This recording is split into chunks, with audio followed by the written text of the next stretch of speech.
सर्वांना माहीत आहे की माझी घराडी आई वरती असीम श्रद्धा आहे आणि मला खात्री आहे की माझ्या जीवनामध्ये तिचा आशीर्वादामुळेच मी माझ्या प्रत्येक क्षेत्रामध्ये मग माझ्या राजकीय असेल किंवा व्यावसायिक प्रत्येक कामाची सुरुवात तिच्या आशीर्वादानेच केली आणि तिने मला भरभरून आशीर्वाद दिले. त्यामुळे नेहमीच कोणताही विषय किंवा काम करायचं असेल तिचा आशीर्वाद घेण्यासाठी मी नक्की घराडी यायचा येत असतो. आणि हे सगळ्यांना माहीत आहे की महायुतीच्या प्रचार प्रमुख म्हणून मला जबाबदारी पूर्णच्या पूर्ण भारतीय जनता पार्टीने होतो. संपूर्ण महाराष्ट्रभर फिरण्याची जबाबदारी होती. फार मोठी जबाबदारी असल्यामुळे पुन्हा एकदा तिचा आशीर्वाद घेण्यासाठी मी इथे आलो होतो आणि मी तिच्याकडे साकडं घातलं होतं की मी सामान्य महाराष्ट्रातील जनतेची 2-2.5 वर्ष महायुतीच्या सरकारने केलेली सेवा ही आपल्याला सर्वांना माहीत आहे.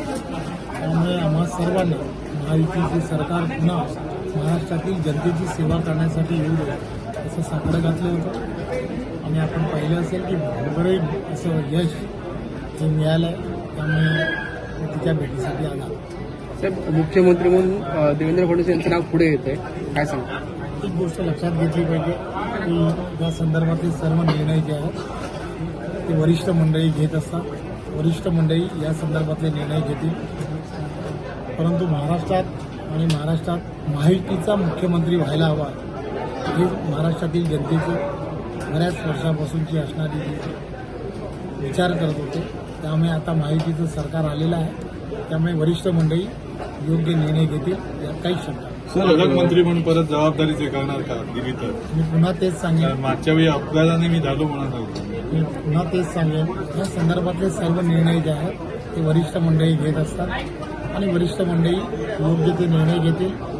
महाराष्ट्रातील जनतेची सेवा करायला मिळणं, आमदार म्हणून पुन्हा एकदा विधानसभेत चौथ्यांदा झालं आहे, यातच फार महत्व आहे असं मला वाटतं. सर, निवडणुकीचं जे यश मिळालं त्याचं श्रेय कोणत्या मुद्द्यांना किंवा कोणाला? एक गोष्ट लक्षात घेतली पाहिजे, महायुतीच्या या सरकारमध्ये 2.5 वर्षामध्ये ज्या पद्धतीने सामान्य जनतेला केंद्रबिंदू मानून महायुतीच्या सरकारने काम केलं होतं ते आपल्याला सर्वांना माहीत आहे. हजारो निर्णय हे या सरकारने या ठिकाणी घेतले गेले. त्यामुळे एक गाडी उभी आहे.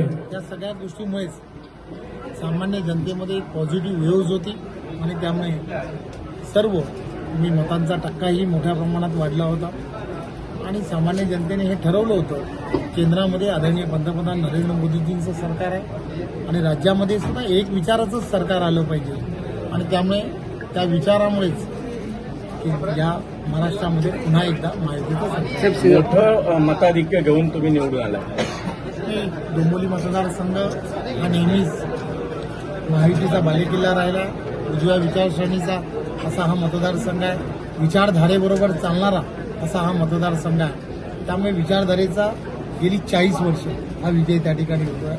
त्यामुळे तो अविरत राहिला आहे आणि यावेळेला फक्त मताधिक्य थोडंसं जास्त आहे. मंत्रिमंडळ व्यवस्थापन लवकरच होईल. लाडकी बहीण योजना महत्वपूर्ण ठरली काय? सर्व योजना या महाराष्ट्रामधल्या महत्त्वपूर्णच आहेत. कष्टकरी, शेतकरी, लाडकी बहीण योजना अशा अनेक योजना या महाराष्ट्रामध्ये वेगवेगळ्या पद्धतीने करण्यात आल्या.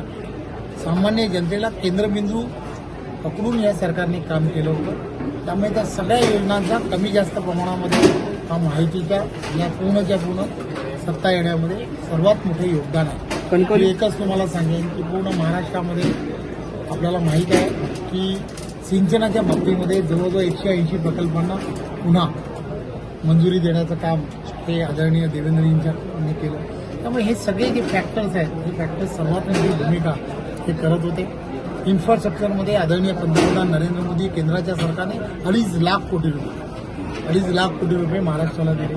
याही सगळ्या भूमिका ज्या आहेत त्या महत्त्वाच्या आहेत. त्यामुळे केंद्र आणि राज्य या दोघांनी एकत्रपणे महायुती म्हणून विजयाच्या दिशेने उचललेलं प्रत्येक पाऊल हे या विजयामधलं असणारं महत्त्वाचं. कोकणात मोठ्या प्रमाणात यश हे महायुतीला मिळालंय, तुमचं मोठं योगदान आहे असं.